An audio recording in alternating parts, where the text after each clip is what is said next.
मेरे प्यारे देशवासियों, नमस्कार। कोरोना के खिलाफ लड़ाई में जनता कर्फ्यू से लेकर आज तक हम सभी भारतवासियों ने बहुत लंबा सफर तय किया है।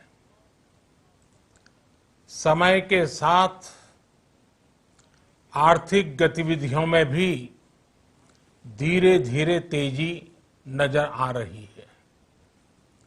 हम में से अधिकांश लोग अपनी जिम्मेदारियों को निभाने के लिए, फिर से जीवन को गति देने के लिए रोज घरों से बाहर निकल रहे हैं।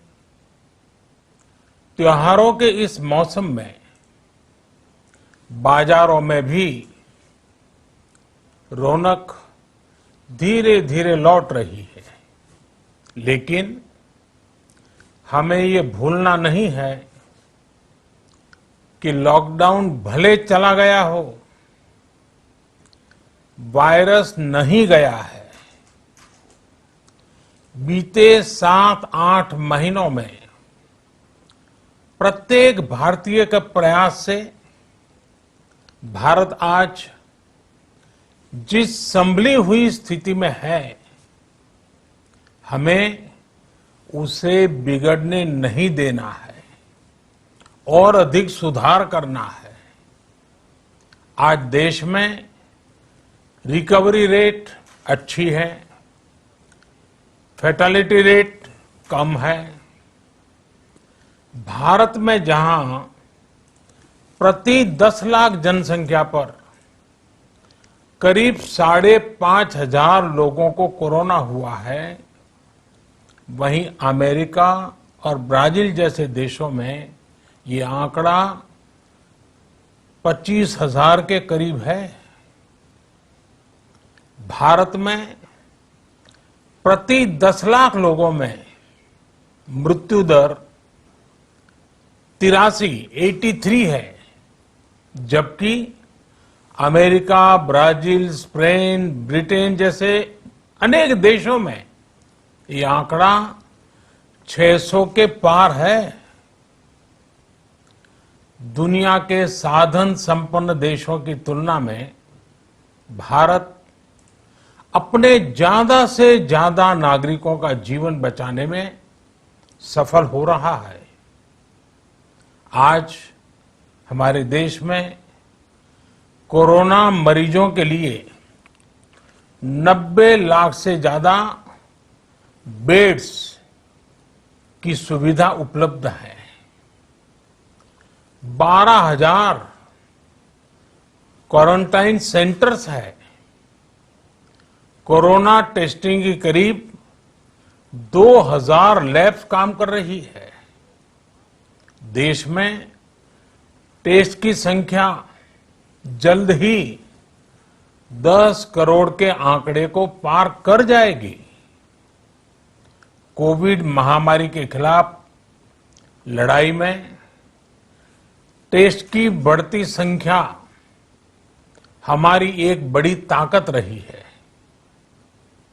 सेवा परमो धर्म के मंत्र पर चलते हुए हमारे डॉक्टर, हमारे नर्सिस, हमारे हेल्थ वर्कर्स, हमारे सुरक्षाकर्मी और भी सेवा के भाव से काम करने वाले लोग इतनी बड़ी आबादी की निस्वार्थ सेवा कर रहे हैं। इन सभी प्रयासों के बीच ये समय लापरवाह होने का नहीं है।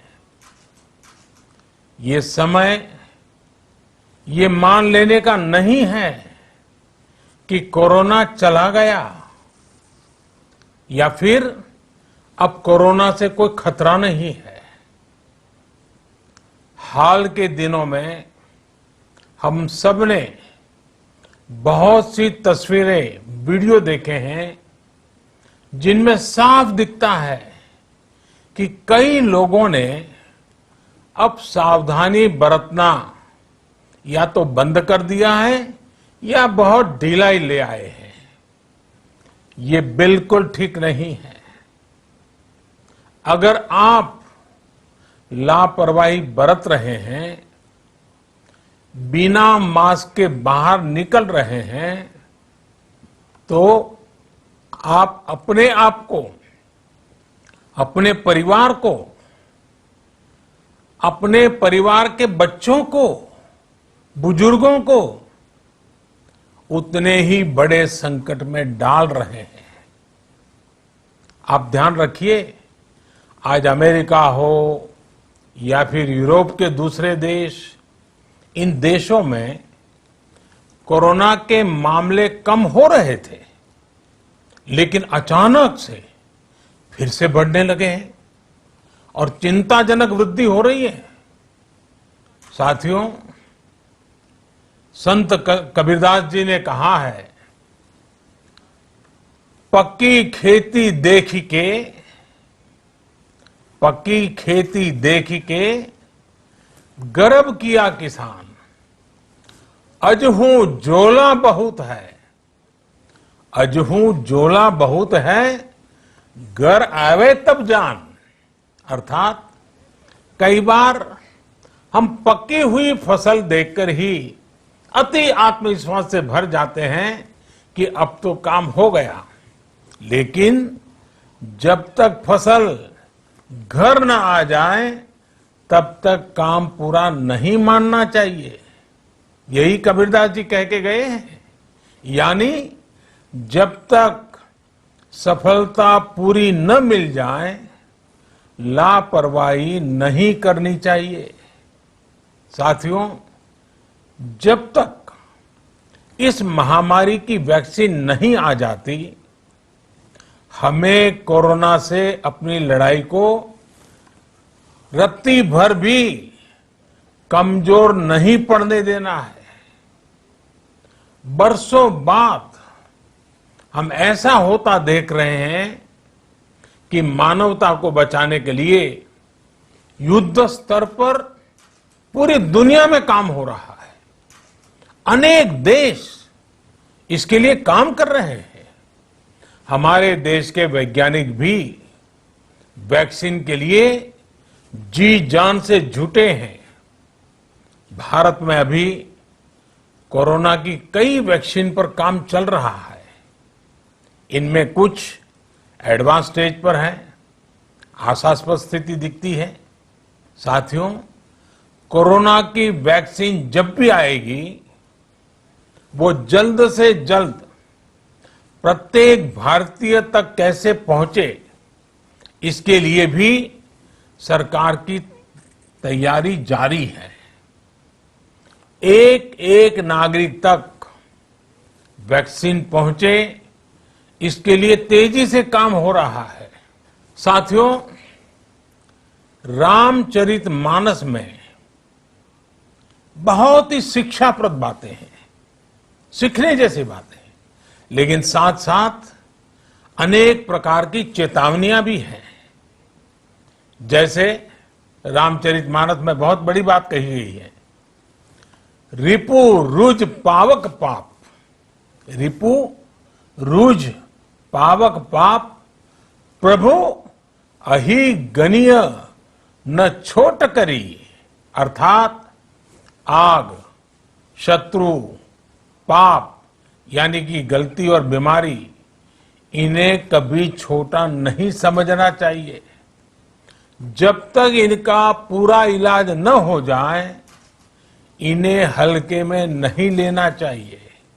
इसलिए याद रखिए, जब तक दवाई नहीं, तब तक ढिलाई नहीं। त्योहारों का समय हमारे जीवन में खुशियों का समय है, उल्लास का समय है। एक कठिन समय से निकलकर हम आगे बढ़ रहे हैं। थोड़ी सी लापरवाही हमारी गति को रोक सकती है, हमारी खुशियों को धूमिल कर सकती है। जीवन की जिम्मेदारियों को निभाना और सतर्कता, ये दोनों साथ साथ चलेंगे, तभी जीवन में खुशियां बनी रहेगी। 2 गज की दूरी, समय समय पर साबुन से हाथ धुलना और मास्क लगाना, इसका ध्यान रखिए। और मैं आप सबसे करबद्ध प्रार्थना करता हूं, आपको मैं सुरक्षित देखना चाहता हूं, आपके परिवार को सुखी देना चाहता हूं। ये त्योहार आपके जीवन में उत्साह और उमंग भरे, ऐसा वातावरण चाहता हूं। और इसलिए मैं बार बार हर देशवासी से आग्रह करता हूं। मैं आज अपने मीडिया के साथियों से भी, सोशल मीडिया में जो सक्रिय हैं उन लोगों से भी बड़े आग्रह से कहना चाहता हूं कि आप जागरूकता लाने के लिए, इन नियमों का पालन करने के लिए जितना जन जागरण अभियान करेंगे, ये आपकी तरफ से देश की बहुत बड़ी सेवा होगी। आप जरूर हमें साथ दीजिए, देश के कोटि कोटि जनों को साथ दीजिए।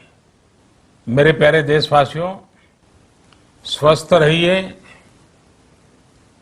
तेज गति से आगे बढ़िए और हम सब मिलकर के देश को भी आगे बढ़ाएं।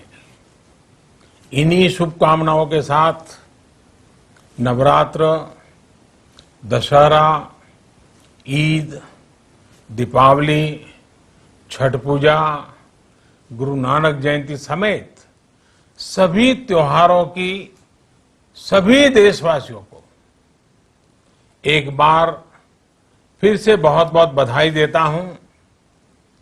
धन्यवाद।